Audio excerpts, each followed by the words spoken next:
Hello, मैं doctor Kaushalendra. नमस्कार। सरदार वल्लभ भाई पटेल भाग 4 के वीडियो के इस अंक में मैं आप सभी का हार्दिक स्वागत करता हूं, अभिनंदन करता हूं। भाग 3 में मैंने इस बात का जिक्र किया था कि कैसे सरदार वल्लभ भाई पटेल जी राजनीति में आए और राजनीति में उनके कद दिनों दिन बढ़ते चले गए।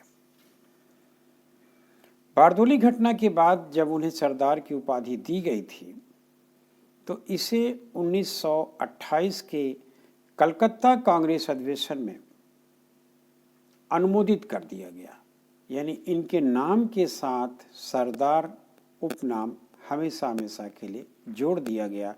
इसका अनुमोदन हो गया 1928 के कलकत्ता कांग्रेस अधिवेशन में। 1929 में डांडी मार्च के दौरान सरदार वल्लभ भाई पटेल जी को गांधी जी के साथ गिरफ्तार भी किया गया था। इन्हें साबरमती जेल में लंबे समय तक बंद भी रखा गया और साबरमती जेल में भी इन्होंने खाने के खराब क्वालिटी पर भी अपनी धरना प्रदर्शन और प्रयास जारी रखा। परिणाम यह हुआ कि अंग्रेज जेलर को कैदियों के मेनू में संशोधन करना पड़ा। इसके अलावा मार्च 1930 में सरदार वल्लभ भाई पटेल साबरमती आश्रम में जब भेजे गए थे तो ये जून 1930 में जाकर के रिहा हुए। फिर रिहाई के कुछ दिनों के बाद इन्हें जुलाई 1930 में पुनः गिरफ्तार कर लिया गया और 3 माह की सजा दे दी गई। इस तरह जेल में जाना और आना सरदार वल्लभ भाई पटेल जी के लिए मानो एक नित्य कर्म दिनचर्या थी। कभी भी इन्होंने अपने अधिकारों की मांग के लिए किसानों के, मजदूरों के, दलितों के आवाज को दबने नहीं दिया, भले ही उसके लिए इनको जेल की यात्रा क्यों न करनी पड़ी हो। इसी क्रम में जनवरी 1932 से जुलाई 1934 तक वल्लभ भाई पटेल जी को यरौदा जेल में गांधी जी के साथ बंद किया गया था, जहां वो गांधी जी के विचारों से काफ़ी ओतप्रोत हुए। एक दूसरे को और अच्छे तरीके से जानने का यरौदा जेल में अवसर मिला। और जब यहाँ यह प्रसंग आवश्यक होगा कि 1931 में कांग्रेस के ये अध्यक्ष भी रहे। जो कांग्रेस का वार्षिक अधिवेशन होता था उसके कराची कांग्रेस अधिवेशन के अध्यक्ष रहे सरदार वल्लभ भाई पटेल जी। कराची कांग्रेस अधिवेशन की महत्व 2 बातों में महत्वपूर्ण है। जहां कांग्रेस का वार्षिक अधिवेशन हमेशा दिसंबर महीने में होता था, वहीं कराची कांग्रेस अधिवेशन मार्च महीने में किया गया था।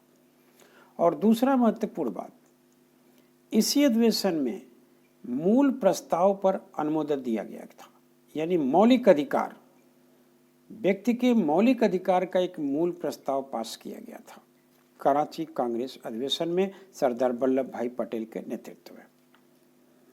इसलिए कराची कांग्रेस अधिवेशन का बहुत महत्व है। इसी अधिवेशन में गांधी इरविन समझौते पर अनुमोदन भी हुआ और वयस्क मताधिकार की भी मांग उठी तथा उद्योगों के राष्ट्रीयकरण की भी बात कराची कांग्रेस अधिवेशन में पटेल की नेतृत्व में उठा।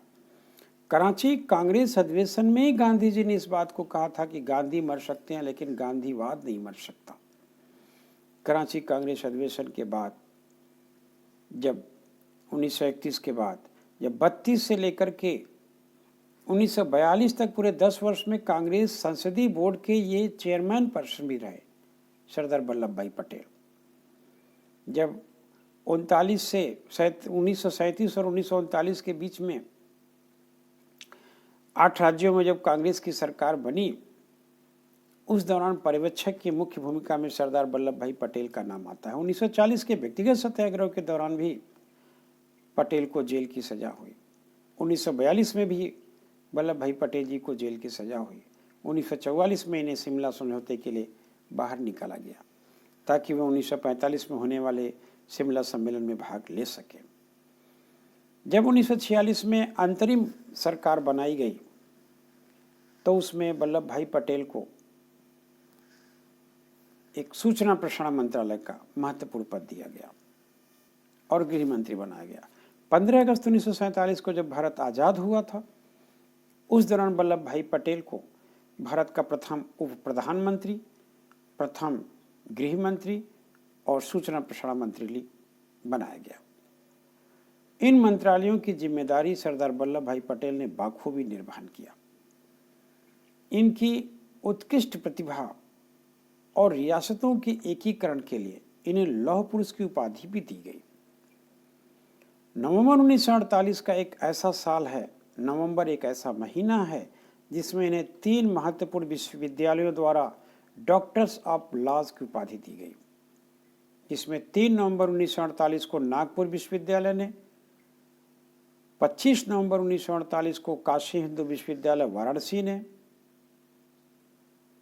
और 27 नवंबर 1948 को इलाहाबाद विश्वविद्यालय ने सरदार वल्लभ भाई पटेल को डॉक्टर्स ऑफ लॉज की उपाधि से सम्मानित किया।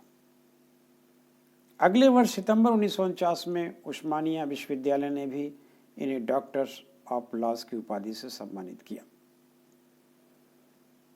जब 1949 में अक्टूबर से नवंबर के दौरान करीब 1.25 महीने तक 8 अक्टूबर से 15 नवंबर के बीच भारत के प्रधानमंत्री जवाहरलाल नेहरू विदेश यात्रा के दौरान बाहर थे, उन दिनों वल्लभ भाई पटेल भारत में प्रधानमंत्री के पूर्ण कार्यकाल को सफलतापूर्वक संपादित किया। इसी क्रम में देश सेवा करते हुए 15 दिसंबर 1950 के दिन सरदार वल्लभ भाई पटेल हमारे बीच नहीं रहे। एक लंबे अंतराल के बाद 1991 में वल्लभ भाई पटेल जी को भारत रत्न की उपाधि से सम्मानित किया गया और यह उनके प्रपौत्र बिपिन पटेल ने ग्रहण किया। इस प्रकार वल्लभ भाई पटेल के कृतित्व और व्यक्तित्व से भारतीय राष्ट्रीय आंदोलन की दिशा और दशा निरंतर बदलती रही। इनकी मेधा, इनकी प्रतिभा का न केवल अंग्रेज लोहा मानते थे, बल्कि भारतीय किसान, मजदूर और ऐसे दलित वर्ग भी इनको अपना भगवान मानते थे, जो भारत को एक संपूर्ण राष्ट्रीय अखंडता और एकता के सूत्र में पिरोकर रख दिए। आज इतना ही बस। धन्यवाद। नमस्कार।